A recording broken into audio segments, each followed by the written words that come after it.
میں نے کہا تھا کہ صوفی ہونا کیا ہوتا ہے اور شاعر کا صوفی ہونا کیا ہوتا ہے۔ اقبال تصوف سے بڑے بیزار تھے، اور وہ اس لیے کہ وہ کہتے تھے کہ صوفیہ زندگی سے بیزاری کا درس دیتے ہیں، عمل سے دور کرتے ہیں لوگوں کو۔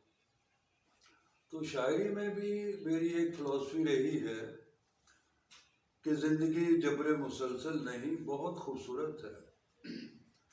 دوست ناقابل اعتبار یہ آستین کا سانپ نہیں، قابل اعتبار ہے۔ محبوبہ ستمگر قاتل بے وفا نہیں، مہربان ہے۔ کائنات خوبصورت ہے، رہنے کے قابل ہے۔ تو جدید تصوف کو بھی ایسا ہی ہونا چاہیے۔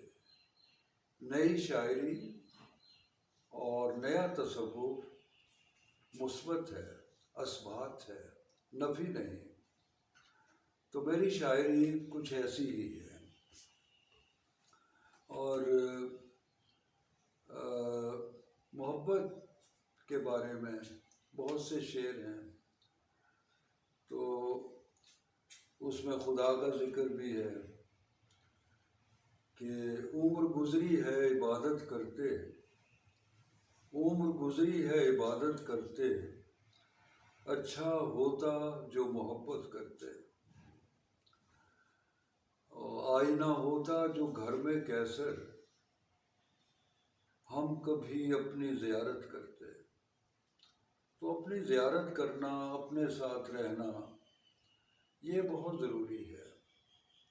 اور جب آپ اپنے ساتھ رہنا سیکھ جاتے ہیں تو پھر آپ کائنات کے ساتھ رہنا سیکھ لیتے ہیں۔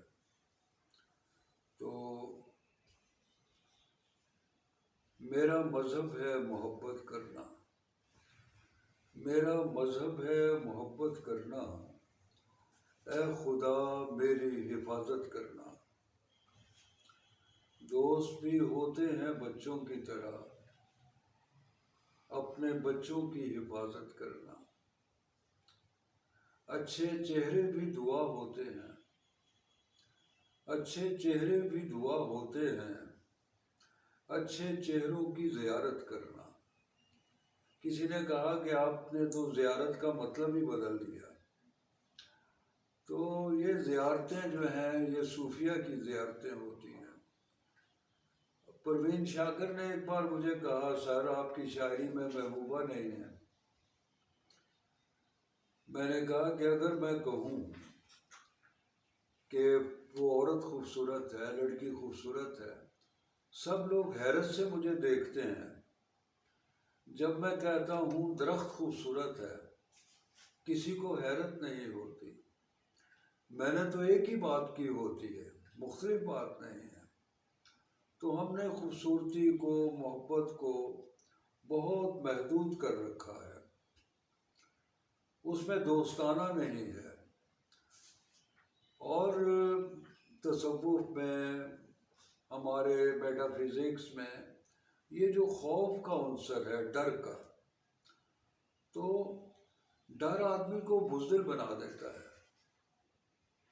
ڈر آدمی کو بزدل اور غیر تخلیقی بنا دیتا ہے، چاہے وہ ڈر خدا کا ہی کیوں نہ ہو۔ وہ میرا ایک شعر ہے کہ خدا اتنا پرانا ہو گیا ہے، خدا اتنا پرانا ہو گیا ہے، خدا سے دوستانہ ہو گیا ہے۔ پرانا ہونا کیا ہوتا ہے؟ ازلی ہونا، ابدی ہونا، قدیم ہونا۔ تو خدا سے اتنا پرانا تعلق ہے ہمارا ازل سے، اب تو دوستانہ ہو جانا چاہیے۔ لیکن ہم نے اس سے دوستی نہیں کی، اس کو کوئی سپہ سالار سمجھا ہے، اس کو کوئی صرف جبر کا، جابر ہونے کا تصور ہم نے خود پہ طاری کر لیا۔ اس کے رحیم، کریم اور فضل کرنے والا جو تصور ہے وہ بہت پیچھے کہیں ہم چھوڑ آئے ہیں۔ تو اس طرح شاعری میں وہ جو ایک کریمی ہے، ایک محبت ہے، دوستانہ ہے، اعتماد ہے، امید ہے، وہ ہم نے بالکل نکال کے باہر پھینک دی ہے۔ تو اس طرح شاعری میں صوفی ہونے کا مطلب مثبت قدروں کو رائج کرنا ہے، مثبت قدروں کو اپنے اندر شامل کرنا ہے۔ کہا جاتا ہے کہ خدا آپ کے اندر ہے۔ آپ کے اندر کب ہوگا خدا؟ اس وقت جب آپ اس کو اپنے آپ میں شامل کریں گے۔ جو چیز آپ شامل نہیں کرتے اپنے آپ میں، وہ آپ میں نہیں ہوتی۔ آپ نے اپنا دروازہ کھولنا ہے، پھر ہی وہ داخل ہوگا آپ میں۔